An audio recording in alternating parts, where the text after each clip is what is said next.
¿Qué es la economía circular? Acá lo que hacemos es desafiarte. Podríamos poner un numeral, explorarlo, porque básicamente se trata de que vos mismos descubras qué significa este concepto planteado de cara a una nueva economía para tener un mundo más sustentable.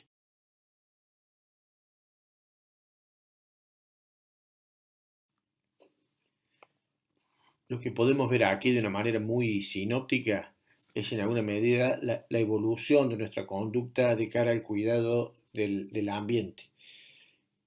Sin duda que en el inicio de la revolución industrial, 1870-1880, fue claramente una actitud de descuido.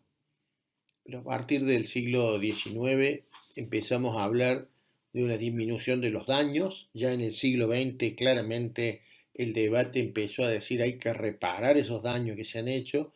Otros han dicho hay que crear compensaciones mientras no corrijas los daños que estás haciendo. Tiene que costarte más caro no cuidarlo. Y finalmente, en el inicio del siglo XX estamos hablando de una regeneración de la naturaleza y de la sociedad y de los valores. Ya no solo hablamos de reparar, sino de regenerar, hacer que vuelvan a surgir, que vuelvan a aparecer. El nombre de Nicholas Stern se hizo muy conocido en el mundo científico a partir del año 2006, cuando publicó el famoso Informe Stern. Unos años después, él reconoce que se quedó corto, que realmente las consecuencias del cambio climático eran mucho más graves que las que él había podido percibir unos años atrás. Por eso es interesante saber que cuando estamos percibiendo hoy una situación, esta podría ser peor cuando podamos verla con mejores herramientas y más datos.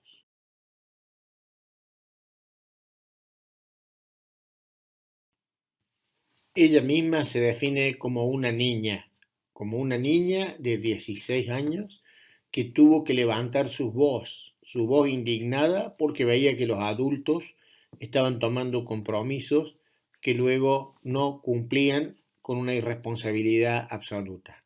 Es una niña y fue capaz de crear un movimiento a nivel mundial que sería inimaginable años atrás. Una niña de 16 años pone en alerta y se transforma en la voz de resonancia del mundo científico para que el resto del planeta escuche lo que no había querido escuchar hasta ahora.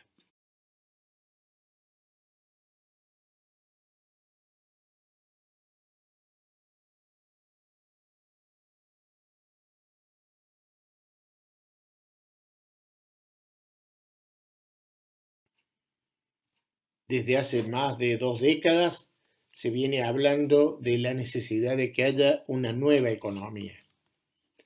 Todavía no sabemos cómo va a ser la forma de esa nueva economía y probablemente la pandemia del coronavirus acelere la llegada de esa nueva economía y podamos comprender, dilucidar cuál es su perfil, qué características tiene. Pero sí sabemos varias cosas, que si quiere ser nueva va a tener que ser verde, va a tener que ser inclusiva y va a tener que ser ética. Por lo tanto, cuando hablamos de crear valor económico, no estamos solo hablando de la necesidad de crear más riqueza en el planeta, sino el gran desafío de crear pertenencia a la economía, es decir, estar incluido dentro de la economía y no quedar fuera. Tener la dignidad de poder producir aquello que se consume. Y esto tiene que ver entonces con una visión más cualitativa que cuantitativa de la economía. Veamos cuáles son los desafíos de crear más valor económico.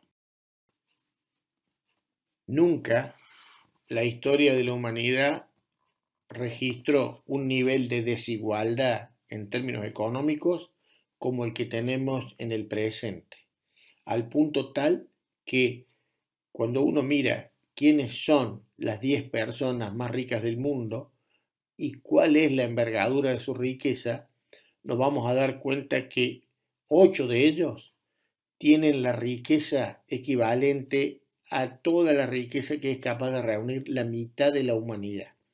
Por lo tanto, el gran desafío es cómo crear crecimiento cómo crear un desarrollo sostenible, cómo crear inclusión económica generando más equidad. Sin dudas, algo no anda bien, algo huele mal en Dinamarca, como decía una de las obras de Shakespeare. Algo no anda bien desde el punto de vista ético y algo no anda bien desde el punto de vista económico si hemos llegado a un punto en el que 8 personas tienen la riqueza equivalente a lo que tienen o a lo que no tienen en realidad 3.800 millones de personas. Es realmente para pensar qué es la economía y cómo debe pensarse una nueva economía.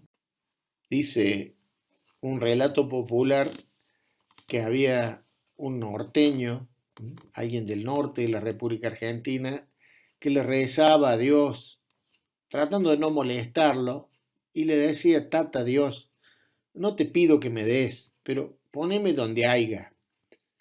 Y evidentemente la pregunta sería: ¿dónde estamos nosotros? Nosotros estamos en América Latina, probablemente uno de los continentes con más recursos naturales, pero también con una paradoja inexplicable. Somos la región más desigual del planeta. Es la parte del mundo donde se da la tasa de desigualdad más grande. Es decir, estamos en un continente rico, pero absolutamente mal distribuido en materia de riqueza. He aquí algunos de los grandes dilemas y desafíos que tiene la economía en el mundo. Básicamente, cómo incorporar a los jóvenes al mundo del trabajo, generando empleos dignos y sostenibles. Hasta antes de la pandemia del coronavirus, se calculaba que casi un tercio de la juventud del planeta no ha tenido acceso a la oportunidad ni de estudiar ni de trabajar, transformándose así en los que sociológicamente se conocen como ni. Muchas veces el arte tiene más capacidad de descripción que la propia sociología. En este caso es el arte incomparable, inconfundible del maestro argentino y rosarino Antonio Berni, que al inicio del siglo XX presentaba la situación de los pobres reclamando el acceso al mundo del trabajo. Tal vez puedan verlo más lejos, el cartel que portan los marginados es pan y trabajo. Este es el reclamo básico que hoy todavía se sostiene en el mundo con la gran cantidad de desocupados que se va generando.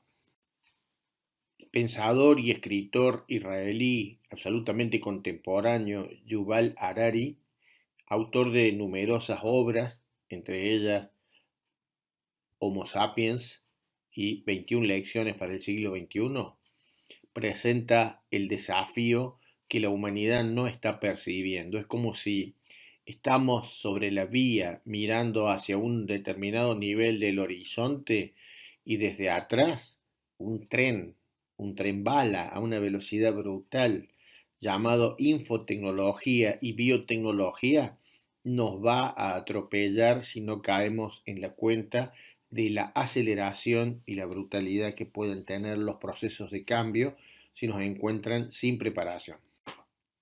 Como venimos diciendo, solo estamos mostrando pequeños emergentes en el tema ético, en el tema social, ambiental, y en particular en el económico. Es decir, que no solo estamos pensando en los problemas de la juventud excluida, el nivel de pobreza y de desigualdad que hemos logrado, sino también el desafío que presentan la llegada de la infotecnología y de la biotecnología, que va a sinergizar todavía más el problema. Por lo tanto, entendemos que hay un enorme desafío histórico para la economía y para la sociedad de cara a un mundo sustentable. En la próxima clase, es decir, en la clase 8.2, veremos específicamente el enorme desafío que tiene la creación de valor social para poder entender el sentido de por qué es necesario hacerlo y hacerlo pronto.